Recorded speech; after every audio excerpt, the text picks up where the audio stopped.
day, Philippines! Good day, PS Unions! Activity 1 focuses on the pedagogical content knowledge that recognizes the importance of teachers' mastery of content knowledge and its interconnectedness within and across curriculum areas, coupled with a sound and critical understanding of the application of theories and principles of teaching and learning.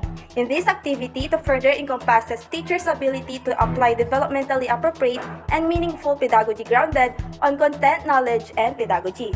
It takes into account teachers' proficiency in mother tongue, Filipino, and English in the teaching and learning process, as well as needed skills in the use of communication strategies, teaching strategies, and technologies to promote high-quality learning outcomes. So today, we will observe the grade 7 class of Sir Jerome Rosario here in PSU LIS to know and learn different strategies and styles in managing an actual classroom, and Mr. Rolly Comorongan will interview some of the Science FS students about what they have observed in Mr. Rosario's class.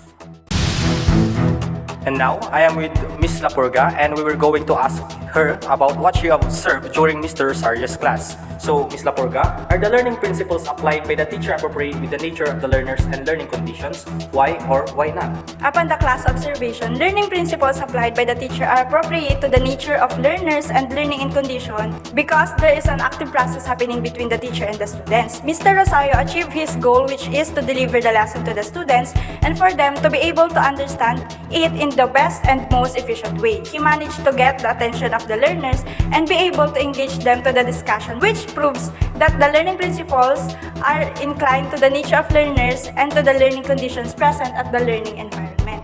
Thank you, Miss Lapurga. Okay, so now we're here with Miss Matabang. So, Miss Matabang, did you observe passive learners? If yes, what might be the reasons why they are passive or silent? Yes, definitely. We have observed passive or silent learners, which are very normal in every class. But then there are many possible reasons as to why they behave that way. First, their learning style is not associated with active participation during the lesson proper. Second, they are more adept at written tests and not at recitation or oral participation. And the difference with their level of self-confidence. Okay, so thank you, Miss Matabang. Okay, so now we're here with Miss Joy. So, Miss Joy, are the communication strategies used by the teacher appropriate to the level of the learners?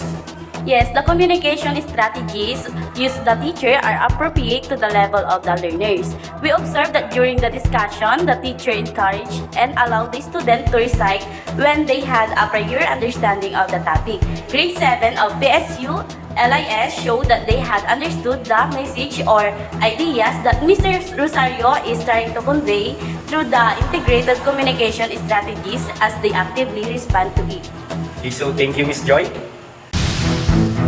So now we're here with Mr. Del Monte. So, sir, if you are the teacher, what possible learning principles and strategies would you apply to elicit meaningful learning? So reflection is an integral part of learning.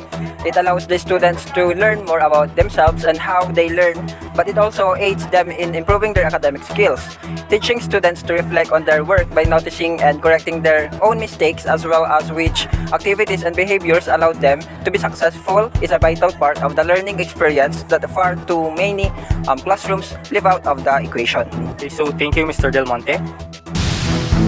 So now we're here again with Miss Lapurga. So among the principles of learning, which one is the most important for you? Among the principles of learning, the most important for me is the active engagement. When learners actively participate in the learning process, it becomes more effective and memorable. Active engagement encompasses various methods such as discussions, hands-on activities, and group works, which stimulate critical thinking and retention. This principle allows individuals to take ownership of their learning, making it more meaningful and applicable to real-life situations. Okay, so thank you, Miss Lapurga. Okay, so now we're here again with Mr. Del Monte. So what insight did you learn from the class activities that you have observed? So from observing the class activities, the key insight I gained is the power of collaboration. Witnessing how students interacted, cooperated, and collaborated during group tasks highlighted the immense value of teamwork in learning. It not only fosters a sense of community within the classroom but also enhances learning outcomes by leveraging diverse perspective and collective problem solving. So this experience underscored the significance of collaborative efforts in achieving common goals and learning objectives. Okay, so thank you, Mr. Del Monte.